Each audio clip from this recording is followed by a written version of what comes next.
This is audio log 5 of my audio diaries. Today is about depression and depression rooms and how events kind of influence those things. As per obvious content, I was broken up with like 2 months ago. And because of that, I've always had a depression room. I find it very hard to be motivated to do much if it's not for someone else in some regard, in some way.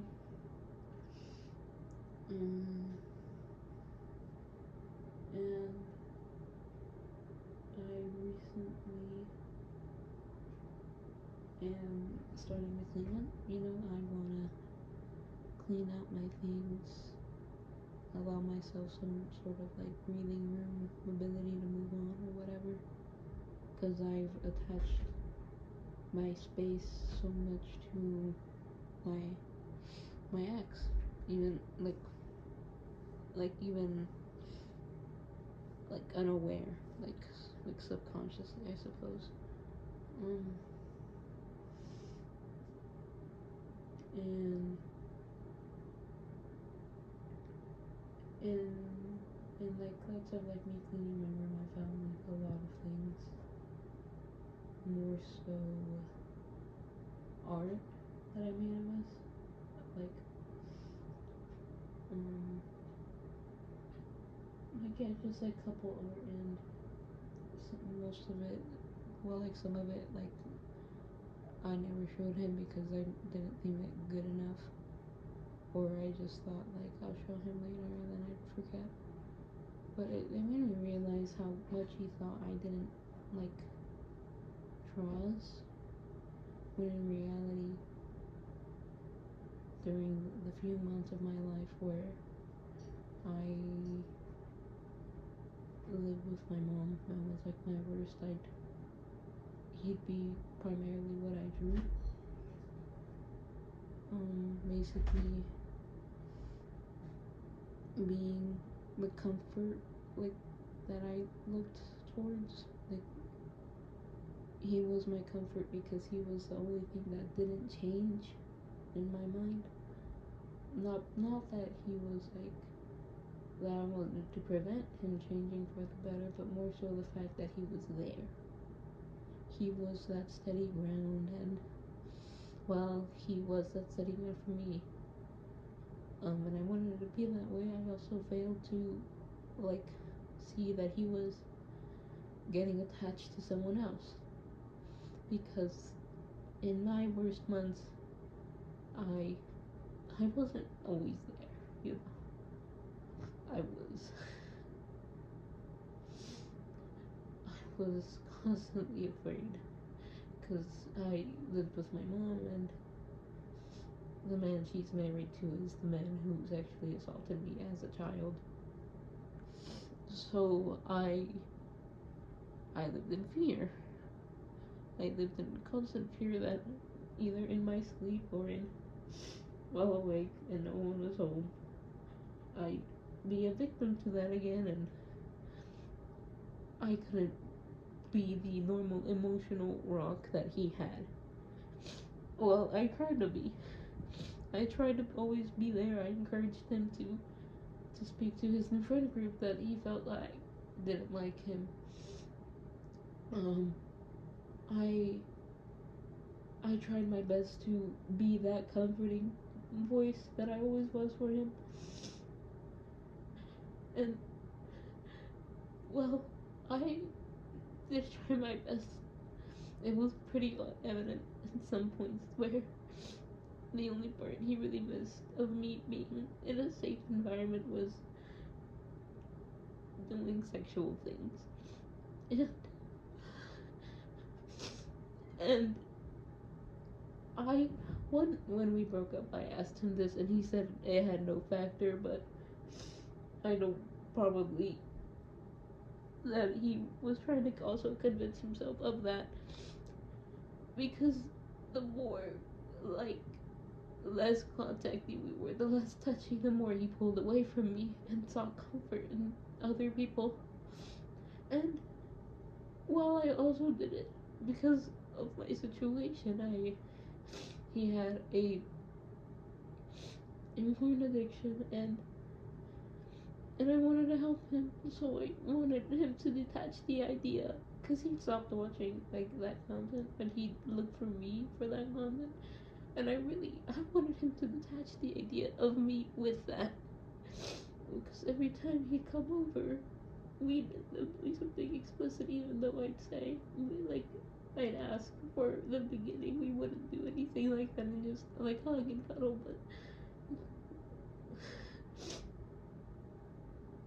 but yeah, and I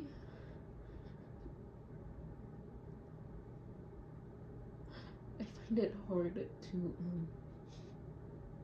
I find it really hard to detach myself like my identity from that sort of like abuse or love or whatever, because it is what I've grown used to and what I've been told, like even if it was by abusers, it's been what I've been told, that it's love. And if people don't want me that way, it feels like there's something missing, even though I know that for my betterment, I shouldn't really be seeking out relationships like that. And that wasn't even the type of relationship I like seeked with him anyway. I I had really hoped that he'd be there in my worst times, especially since it was me living with my mom. It was basically homelessness. Because I don't live with my mom. I don't have my own room. I don't have my own things there. I was basically just like sleeping on the couch every day, going to school, taking care of my younger sisters, sleeping on the couch, in the living room couch, right next to her bedroom, where the man she married could just come out at any time, and I'd be unaware I'm asleep on the couch because I'm a heavy sleeper.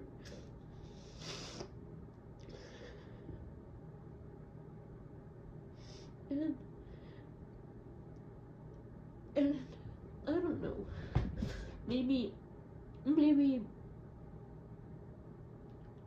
maybe it's on me. Maybe I should have expected more, like I should have expected this, right? Especially from someone who from time to time didn't even really accept my identity fully. And would would prove that he's a good person by telling me, "Oh, I call you my boyfriend sometimes." But I really liked him. And I still do. A part of my heart still does. A part of my heart still hurts when I see him match with the person he liked, or like left me for, I guess, because I knew he liked someone else when he broke up with me. I couldn't bring myself to ask, but I've had people tell me because they felt that it was cruel if I didn't know. And maybe that's just the way things go. Maybe that's the way things are supposed to be. And everyone says if he tries to contact me, to block him, to not entertain him. But he was my best friend too, you know. He was someone I could confide in, someone I could run to. And I have other people like that. I know my friends are willing to sit and listen, even if they don't know what to say.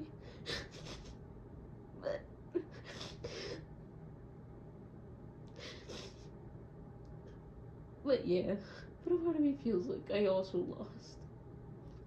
I chased him, you know. I I worked hard. I mended our relationship. I tried my best. I got what I wanted. So part of it is probably a loss of control. And my fear of being left behind. especially by people who are like who love me. I can't even say supposed to because that's selfish, you know. They're not supposed to love me. They have the right to not like me anymore. They have the right to just decide to step away. As much as it hurts, they have every right to do so. They don't owe me anything, but that's also the thing. No one really owes you anything, but it's still nice to receive some sort of warning.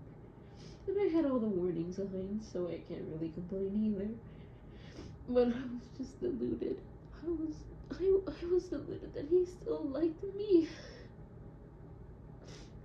And maybe he does, and maybe he's suppressing it. I really wouldn't be surprised if he's running away from something. But that's the thing. I wouldn't have touched him. I told him that I think that he's running away from something, and he was like, "Well, you know, granted it's hard for me too, you know."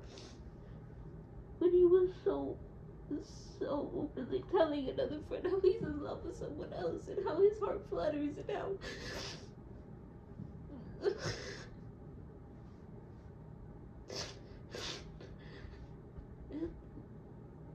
and I can't do anything about it.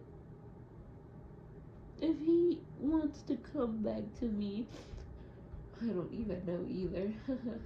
In which I doubt that's the case. Maybe I was too stable. He needed something different, something exciting. Or maybe it was the opposite. Maybe I was too mentally ill for him and he couldn't stand it despite promising me that he'd love me despite it. I find it hard. I find it hard to detach. I've never loved someone like this since middle school. It was only a year as compared to those 3 from middle school.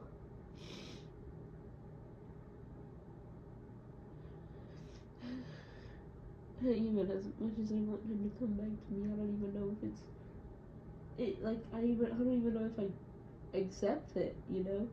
Not because I hate him, not because of what he did to me, but just of the fact that it's bad. It's bad for me. But I know in my heart that I can't find any reason to hate him, even though I have every right to. I have every right to block and never interact. I have every right to pour my heart out on Instagram, like that, to let people know what he's done to me, or like what happened, or like how I feel, or how things ended. And people have every right to decide whether they want to keep a relationship with him or not. I don't owe him my silence. I don't owe him anything. I gave him multiple tries. I forgave him multiple times. But I still want him. And it's suffocating. I feel dumb. My friend told me recently that I need to get a grip. And not in the sense that, oh, you're just being pathetically sad all the time. You need to get a grip. I need to get a grip in the sense that once I like someone, I shouldn't let them do whatever they want and excuse their actions or excuse what they do to me. I should stand up for myself, yell at them, scream, block them if I have to. I shouldn't let my love blind me, but it's hard, you know. You just want to see the best in people. You want to see that they're actually there for you and that they care. But in the end, it's hard to accept that maybe maybe they were using you. maybe they were using you, and you're just too naive to see that, and you're too hopeful that they aren't doing that to you, that it's different, that they've changed, and they just want me to get better. When in reality, everyone knows it's not like that. Everyone around you can tell that it's not like that, and that it's that it's futile. But yeah, that's the end of audio log 5. I'll see you when I need you. And that one subscriber, I don't know who you are, but I hope me talking about my experiences somewhat allows you to understand this sort of thing to a degree, I guess. And if it's my ex, I wouldn't even know what to say.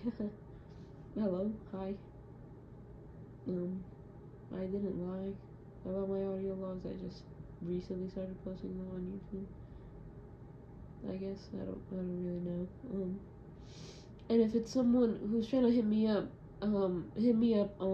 I'm kidding. That's a joke. That's a bad joke.